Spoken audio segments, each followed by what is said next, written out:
Hello everyone, welcome to Xylem learning. അബീമിസ് ആണ്. മക്കളെ, നമ്മളോട് എക്സാമിന് എപ്പോഴും ചോദിച്ച് കാണുന്ന ഒരു ക്വസ്റ്റൻ ആണ് അല്ലേ, ലെറ്റേഴ്സ് എഴുതുക. ലെറ്റേഴ്സ് എന്ന് പറയുമ്പോൾ നമുക്ക് രണ്ട് ടൈപ്പുള്ള ലെറ്റേഴ്സ് ആണെന്ന് അറിയാം. ഇൻഫോർമൽ ലെറ്റേഴ്സ് ഉണ്ട്, അതുപോലെ തന്നെ ഫോർമൽ ലെറ്റർ ഉണ്ട്. ഇൻഫോർമൽ ലെറ്ററിൻ്റെ ഫോർമാറ്റ് ആണ് നമ്മൾ നോക്കാൻ പോകുന്നത്.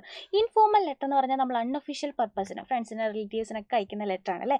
അപ്പോൾ അതിന് ഫ്രം അഡ്രസ്സ് വേണം, ഡേറ്റ് വേണം, സല്യൂട്ടേഷൻ വേണം, പിന്നെ മെയിൻ ബോഡി വേണം, ലീവ് ടേക്കിംഗ്, ക്ലോസിംഗ് ഫ്രേസ്. ഇത്രയായിരിക്കും അതിൻ്റെ സ്റ്റെപ്പ് എന്ന് പറയുന്നത്. ഇനി ഫോർമൽ ലെറ്റർ എന്ന് പറഞ്ഞാൽ നമ്മൾ ഒഫീഷ്യൽ പർപ്പസിനാണ് യൂസ് ചെയ്യുന്നത്. ഇതിൽ കുറച്ചും കൂടെ സ്റ്റെപ്പുകൾ ഉണ്ടാവും.